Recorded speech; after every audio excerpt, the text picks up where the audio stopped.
Hey, everybody, thanks for tuning in. Today, we're going to be taking a deep dive into a memoir Okay. called Boy Chronicles. All right. Um, and we're really going to be looking at how the author kind of navigates his faith and some of his personal struggles and ultimately how he kind of comes to find his purpose. Sounds good. We've got some excerpts from the book's introduction to work with. Okay. And I think what you'll find is even if you haven't, walked the exact same path as this author, there's a lot of really relatable stuff in here. Looking forward to it. Yeah, so to kind of jump right in, one of the things that I found really interesting is how the author kind of wrestles with this term church boy. Yeah.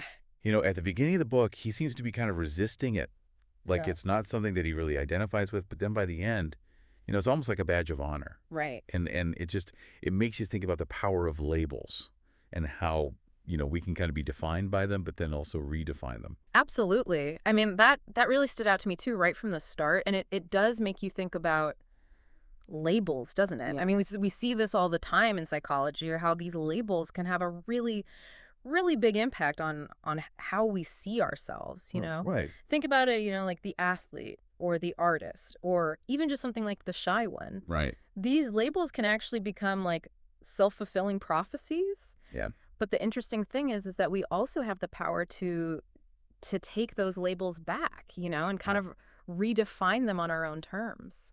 That's a good point. And it sounds like that's kind of what this author is doing. Yeah. Yeah, he's definitely kind of taking ownership of it Yeah. in a way, and I think that's really powerful. Yeah. Another thing that really stood out to me is he talks about growing up, immersed in the church, but then he also mentions this like allure of the streets, Yeah. almost like this pull towards something outside of that world, and it felt like a real push and pull. Like these two sides of himself were kind of constantly at war. Yeah. That's a really good observation. And it really speaks to, what we often see in terms of cognitive dissonance, Mm-hmm. right? Where someone is holding like two kind of opposing beliefs or desires at the same time. Right. And in this case, he's got this deep devotion to his faith, but he's also got this pull towards, maybe a different kind of life. And that struggle can be so difficult, especially during those adolescent years when you're really Yeah. trying to figure out, who you are and where you fit in. It's that whole idea of like identity formation. Exactly.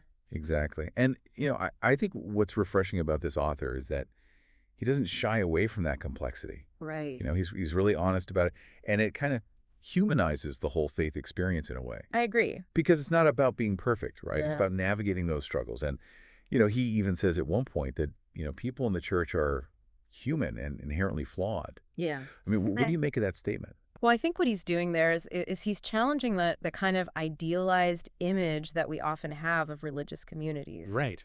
It's kind of a reminder that just because someone has faith doesn't mean that they're perfect. Mm. And I think, honestly, recognizing that can actually lead to much greater compassion and understanding within those communities. That's a good point. Because if we can acknowledge our own flaws and the flaws of others, it just creates space for more genuine connection. It's like taking away that pressure to be perfect all the time. Exactly. And how can you really connect with someone if you feel like you have to pretend to be something you're not? Yeah, that's so true. And it makes you think about how often we do that, not just in religious communities, but in all areas of life. Oh, absolutely. We hold ourselves and other people to these impossible standards. Right. And maybe letting go of that need for perfection could actually open us up to much deeper and more meaningful relationships. Yeah, couldn't agree more. So we've been talking a lot about, labels and struggles. Mm-hmm. But ultimately, this memoir is really about finding your purpose. That's right. It's about taking your experiences, even the difficult ones, and using them to create something meaningful. And I think that's something we can all relate to. Absolutely. I mean, Yeah. whether we grew up going to church every Sunday or not, that search for meaning, Right. that desire to kind of make sense of our experiences and figure out our place in the world, Yeah. that's something that unites us all as human beings. And it's something that this author really beautifully articulates in his story.